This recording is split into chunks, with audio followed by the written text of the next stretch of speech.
Why do we overthink? Why does the mind sometimes feel like it's stuck in an endless loop of what-ifs and maybes? We've all been there. You replay a conversation over and over, wondering if you said the wrong thing. You scroll through messages, trying to decode what someone really meant. Or you lie awake at night, imagining every possible outcome of a decision you haven't even made yet. It feels exhausting, but strangely you can't stop. And that's because your brain isn't trying to torture you, it's trying to protect you. Let's break that down. The human brain is built for survival, not peace of mind. For hundreds of thousands of years, our ancestors lived in environments filled with uncertainty, predators, scarcity, danger. The people who survived were the ones who were always scanning for threats, anticipating, planning. Their brains rewarded them for thinking ahead. Today, that same machinery is still running, but instead of lions or food shortages, our modern threats are emotional. Rejection, failure, embarrassment, loss. And our brain treats them just as seriously. When you start overthinking, your brain is doing what it evolved to do: simulate possible futures, avoid pain, find safety. It's like running a mental security check.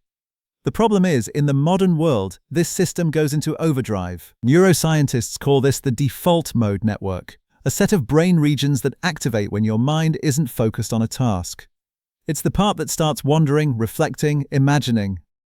Studies using fMRI scans show that people who score high on anxiety or rumination have more activity in this network, especially between the medial prefrontal cortex and the posterior cingulate cortex. It's like their internal engine never idles. Now here's the twist. That same network is also linked to creativity, problem-solving, and empathy. In other words, the brain areas that make you overthink are also the ones that help you innovate and connect with others. So overthinking isn't a flaw, it's a strength turned up too high. Imagine your brain as a car engine. It's powerful, responsive, ready to go. But if you leave it running in neutral, it just burns fuel and overheats. That's what rumination does. Psychologists define rumination as repetitive, passive thinking about distress, the mental replay that doesn't move toward a solution. It's different from reflection, which is active and purposeful. Reflection asks, what can I learn? Rumination asks, why am I like this? In 2023, a study from King's College London examined over 600 adults and found that rumination predicted increased symptoms of depression over 6 months, even after controlling for life stress. That means it's not the situation that traps us, it's how long we stay inside the loop. So why do some people get stuck more than others? Part of it is temperament. Some brains are naturally more sensitive to potential threats, higher baseline activity in the amygdala, the brain's emotional alarm system. If your amygdala lights up easily, your brain sends more what-if alerts. Combine that with less regulation from the prefrontal cortex, the part that says everything's fine, and you've got a perfect storm for overthinking. But biology isn't destiny. Your experiences shape how this system works. If you grew up in an unpredictable environment, your brain learned that staying alert kept you safe. If you were rewarded for being cautious or punished for mistakes, your brain associated thinking things through with survival. So now, even when there's no real danger, your mind keeps scanning, just in case. Here's the paradox. Overthinking feels like control, but it's actually a response to feeling out of control. When something feels uncertain, your brain tries to close the gap by imagining every outcome. But uncertainty is infinite, so the loop never ends. Let's take an example. You send a message to a friend, and they don't reply.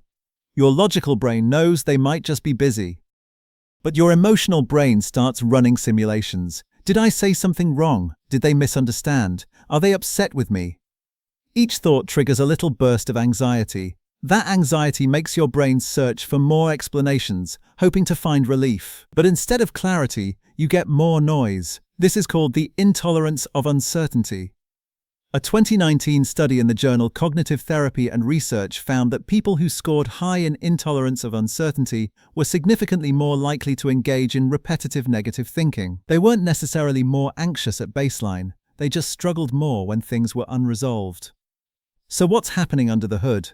When you start overthinking, your prefrontal cortex, the planner, and your limbic system, the emotional center, start a tug of war. The limbic system fires up worry and emotion. The prefrontal cortex tries to reason and predict, but because emotions are stronger, logic keeps getting hijacked. The result is analysis paralysis, the feeling of being trapped between too many mental tabs open at once. You might notice that overthinking feels different depending on the emotion driving it. When fear drives it, it sounds like, what if something bad happens? When guilt drives it, it's why did I do that? When regret drives it, it's if only I had done something differently. Different emotions, same cycle, and there's a reason it's so sticky. Every time you think through a possible danger, your brain releases a little dopamine, the same chemical involved in reward. That's right. Your brain rewards you for worrying because it feels like you're doing something productive. It's the illusion of problem solving. That's why it's so hard to stop. It feels responsible, even smart. But your brain can't tell the difference between useful analysis and mental spinning, so it keeps rewarding the behavior even when it's making you miserable.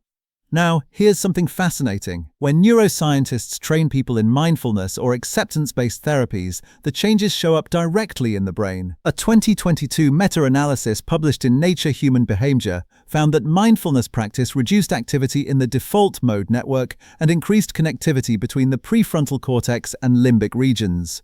In simple terms, less wandering, more regulation. That's why grounding techniques work. When you bring your attention to the present, your breathing, your senses, your body, you're telling your brain, we're safe, no need to simulate. You stop running imaginary futures and start inhabiting the real one. Think of it like this. Overthinking is your brain trying to predict life. Mindfulness is your brain remembering to live it. Of course, mindfulness isn't the only tool. Cognitive behavioral experiments show that writing your thoughts down, journaling, can reduce rumination by giving your worries a container. In one study from the University of Texas, participants who wrote about their deepest thoughts for just 15 minutes a day over 3 days showed lower stress hormones and better immune function weeks later. That's because writing moves thoughts from the emotional centers to the language centers where they become more structured and less chaotic. Another strategy is time boxing your worries. Give yourself 10 minutes a day to think through what's bothering you. Set a timer, write everything down, and when the time's up, stop. This sounds simple, but studies show it trains your brain to postpone worry instead of letting it invade every moment. Sometimes overthinking is also a symptom of perfectionism, the belief that if you think long enough, you'll avoid making mistakes. But the irony is, perfectionists often make fewer decisions and take fewer risks. They trade action for certainty and end up stuck. A 2018 Harvard study found that perfectionistic overthinking was a strong predictor of procrastination, especially in high-achieving students. The brain confuses thinking with progress, so the goal isn't to stop thinking, it's to think differently, to shift from prediction to participation, from control to curiosity. Let's try a small mental shift right now. When you catch yourself replaying a scenario, ask, is this thought helping me solve something or just keeping me stuck? If it's the second, label it as noise. Not failure, not weakness, just noise. That tiny pause reactivates your prefrontal cortex and breaks the loop. Another powerful technique is self-compassion. When you overthink, you often judge yourself for overthinking, which doubles the mental load. But research from the University of British Columbia shows that self-compassion reduces rumination and anxiety by activating the caregiving system in the brain, releasing oxytocin and calming the amygdala. It's like turning down the internal alarm. Try speaking to yourself the way you would to a friend. I'm having a hard time letting this go, and that's okay. I'm safe, I'm learning. It sounds simple, but it rewires how your brain responds to discomfort. There's also the body component. Overthinking isn't just mental, it's physiological.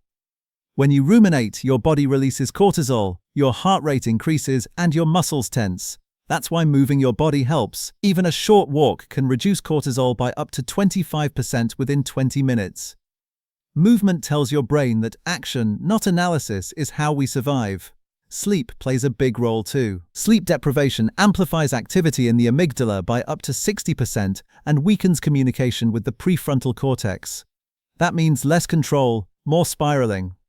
So sometimes the most powerful way to stop overthinking isn't a mental trick, it's a nap. Now there's one more layer to this story: technology. Our digital world constantly feeds uncertainty, notifications, news, comparisons, endless choices. Psychologists call it cognitive noise. The average person makes over 35,000 decisions per day, most of them small and inconsequential. Each one drains a tiny bit of mental energy. So when a real emotional problem comes up, your brain is already overloaded. And an overloaded brain defaults to rumination because it feels easier than deciding. That's why digital hygiene matters. Limiting endless scrolling, muting notifications, or using focus modes isn't just about productivity. It's about protecting the mental bandwidth that keeps overthinking in check. Imagine your brain as a computer. Every open tab is a thought demanding memory. When too many are open, performance slows, and even small tasks feel heavy. Closing tabs, through rest, movement, or mindfulness, is how you reboot. I want you to remember something. Overthinking doesn't mean you're broken. It means your brain is trying to protect you with the tools it has. It's proof that you care, that you anticipate, that you want things to go well. But protection and peace are not the same thing. You can teach your brain that safety doesn't come from control, it comes from trust. Trust in your ability to handle what happens. Trust that not every thought deserves attention. Trust that sometimes letting go is the bravest thing you can do. And trust takes practice. Every time you choose to act instead of analyze, you're teaching your brain a new pattern. Every time you breathe through uncertainty instead of spiraling, you're rewiring your nervous system. Neuroplasticity, the brain's ability to change, is real. Even 6 weeks of consistent mindfulness or cognitive training can produce measurable changes in gray matter density in regions linked to emotion regulation. Your brain learns from repetition, so if you repeat calm, it learns calm. Now let's imagine a small moment. You're lying in bed and your mind starts spinning. You notice your heart beating faster, your thoughts stacking up. Instead of diving in, you take a slow breath. You say to yourself, "My brain is trying to protect me." You place a hand on your chest, feel that heartbeat, and remind yourself you're safe. You come back to the present, and little by little the noise fades. That's not weakness, that's mastery. Overthinking is common. Studies estimate that up to 73% of adults under 35 report frequent rumination. But what's even more common is the belief that we have to think our way out of thinking. We don't. We have to feel our way out. We have to return to the body, the breath, the moment. That's where the brain finally rests. So the next time your mind starts spinning, remember, you are not your thoughts, you are the observer of them. And observers have a choice. If this kind of deep dive into how your brain works helps you slow down and understand yourself better, take a second to subscribe to Tortoise Brain. Because sometimes learning slowly is the fastest way to grow. Overthinking might have once kept you safe, but now you can teach your brain a new definition of safety, one that includes peace, presence, and trust in your own resilience. And that's what your brain is really doing. It's not broken. It's just trying to keep you alive in a world that moves too fast for a mind that was built to pause. So maybe, just maybe, the cure for overthinking isn't to think less, but to think kinder.